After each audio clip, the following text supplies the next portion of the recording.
Con el paso de los años, todos los tejidos del organismo van sufriendo el desgaste del paso del tiempo. Los sentidos no están exentos de esto y la audición, particularmente a partir de los 60 años, va sufriendo una disminución que puede ser en grado variable.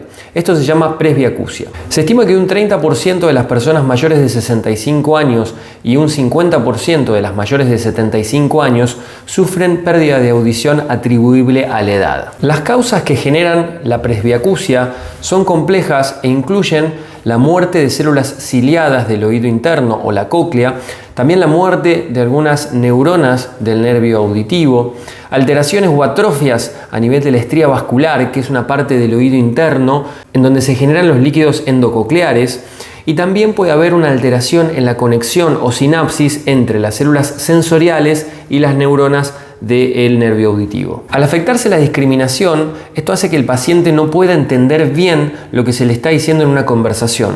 Entonces, esto hace que haya mucha interferencia en la comunicación y suele hacer que los pacientes tengan una tendencia a evitar los encuentros sociales o a reunirse con personas. La presbiacusia suele ser de presentación simétrica, o sea que la afectación auditiva se da en ambos oídos y por igual. También es lentamente evolutiva, lo cual hace que el paciente en muchas oportunidades no note que está teniendo una pérdida de audición. Se da característicamente en tonos agudos en un inicio, lo cual genera que baje mucho la discriminación de la palabra, especialmente si estamos en un ambiente con mucho ruido de fondo o con varias personas hablando en simultáneo. El haber tenido una disminución en los tonos más agudos hace que no podamos detectar algunos fonemas o partes de palabras que se basan en los tonos agudos, entonces se suele confundir el mensaje o directamente no se puede llegar a discriminar de manera correcta. Esto hace que la persona evite los encuentros sociales, las reuniones familiares, con amigos, haciendo que haya una tendencia al aislamiento y también se puede gatillar o acelerar un proceso depresivo latente. También está asociada la tendencia de los pacientes con hipoacusias no tratadas, asociadas a la edad, con lo que son los procesos demenciales y también con alteraciones cognitivas que pueden ser severas, si la hipoacusia no es tratada en tiempo y forma. En algunos pacientes, además de la pérdida auditiva, puede asociarse también la aparición de un acúfeno o tinnitus, que es la percepción de un sonido o de un ruido que solamente percibe la persona y que no viene de una fuente externa. Estos acúfenos o tinnitus se asocian a la pérdida auditiva y eso hace que el paciente a veces le moleste más el ruido que la propia pérdida auditiva.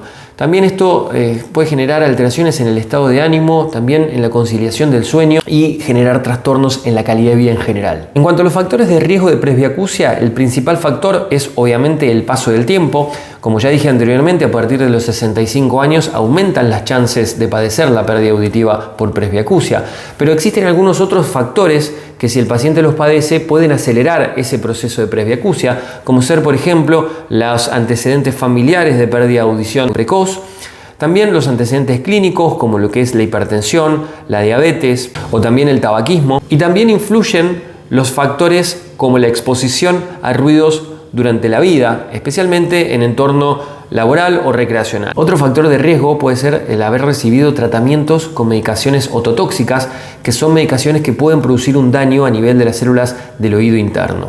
También algunas patologías propias del oído, como ser por ejemplo la otoesclerosis, la enfermedad de Meniere o las otitis crónicas. Para hacer el diagnóstico de la presbiacusia es necesario realizar una audiometría tonal en la cual vamos a ver el grado y tipo de pérdida auditiva que el paciente padece.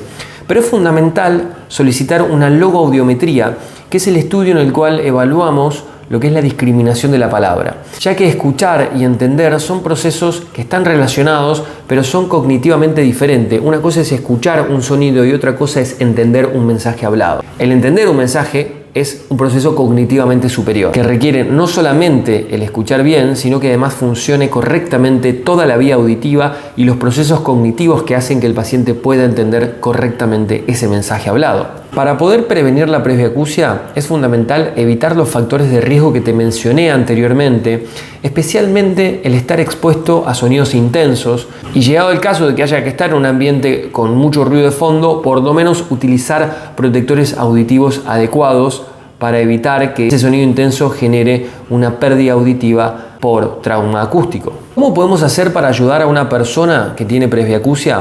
Bueno, es importante tratar de que si estamos en una reunión se hable de a uno a la vez, evitar que se superpongan las voces, también tratar de disminuir en la medida de lo posible lo que es el ruido del ambiente, de manera de que no haya tanto ruido interfiriendo con la señal de la palabra. Si es posible, hablarle a la persona de frente va a ser mejor para que pueda también utilizar todo lo que es el lenguaje no verbal y en especial lo que es la lectura de labios, que a veces ayuda a muchas personas que tienen pérdida auditiva, y hablar de manera pausada y articulando correctamente. Esto facilita que la persona pueda entender mejor nuestro mensaje. Y también quiero aclarar que no es necesario gritarle a estos pacientes, porque hay veces que el gritar empeora el entendimiento de las personas. En cuanto a las alternativas de tratamiento que tenemos para los pacientes con presbiacusia, tenemos, en base al grado de pérdida auditiva, la posibilidad de hacerle al paciente una prueba de un audífono, que es un dispositivo que es un amplificador acústico.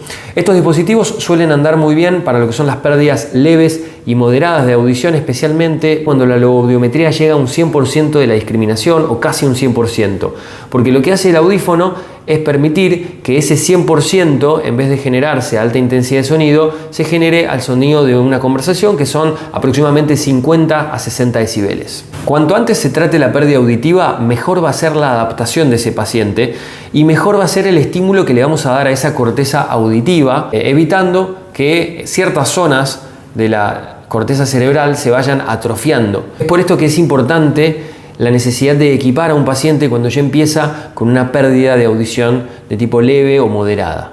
En los casos en los cuales los pacientes ya tienen una pérdida más avanzada de audición en grado severo o profundo, los audífonos no suelen ser una buena alternativa porque hay muy poco resto auditivo, entonces la amplificación acústica no suele ser satisfactoria, el rendimiento del audífono no suele ser bueno en esos pacientes. Para esos casos tenemos la posibilidad de indicar un implante coclear. Y es importante aclarar que el implante coclear puede ser indicado sin una edad máxima, o sea que si el paciente está bien clínicamente, si no tiene ninguna contraindicación para una anestesia general, el implante coclear puede ser una solución. Es importante que si notas que tus padres o tus abuelos están teniendo dificultad en la comunicación, especialmente en lo que son las reuniones familiares, lo lleves a una consulta con un otorrinolaringólogo de manera de evaluar si hay una pérdida auditiva que requiere un tratamiento. Esto no solo va a mejorar su calidad de vida y su desempeño auditivo, sino que además va a evitar todas las complicaciones que te mencioné anteriormente. Si crees que esta información le puede ser útil a alguna persona, compartilo y dale like. Muchas gracias.